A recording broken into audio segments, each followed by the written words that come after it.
যাওয়ার পথে সামনের একটি গাড়িতে উঠে সানরূপ দিয়ে বের হয়ে শুট নিচ্ছিল। এর মধ্যে এসএস রোড দিয়ে বড়পোল পার হওয়ার সময় ওপরে থাকা লোহার যে বারটি রয়েছে দাঁড়িয়ে থাকার কারণে মাথার ওপর এবং বুকে সজোরে আঘাত হানে।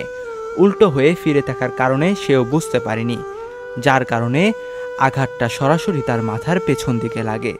মাথার পিছে আঘাত লাগার ফলে তৎক্ষণাৎ সে সেখান থেকে গাড়ির ভেতরে রক্তাক্ত অবস্থায় লুটিয়ে পড়ে। তৎক্ষণাৎ 2-3 মিনিটের মধ্যে আমরা সিরাজগঞ্জ সদর হাসপাতালে পৌঁছাই। সেখানে নেওয়ার আগেই আমাদের ভাই দুনিয়ার মায়া ত্যাগ করেছে। এভাবেই ঘটনার বর্ণনা দিচ্ছিলেন RS Fahim Chowdhury. Content creator RS Fahim চৌধুরীর ব্লগ ভিডিও ধারণের সময় ব্রিজের প্রবেশমুখের লোহার পাইপে মাথায় আঘাত লেগে মারা যান তার দলের সদস্য রবিউল আজিম তনু। শনিবার 8 জুন ভোরে সিরাজগঞ্জ শহরের ইলিয়ট ব্রিজে দুর্ঘটনায় প্রাণ যায় আজিমের। এরপর বিকেল 5টার দিকে নিজের ভেরিফাইড ফেসবুক পেজে আবেগঘন একটি স্ট্যাটাস দিয়ে ঘটনার বর্ণনা দিয়েছেন আরএস ফাহিম চৌধুরী।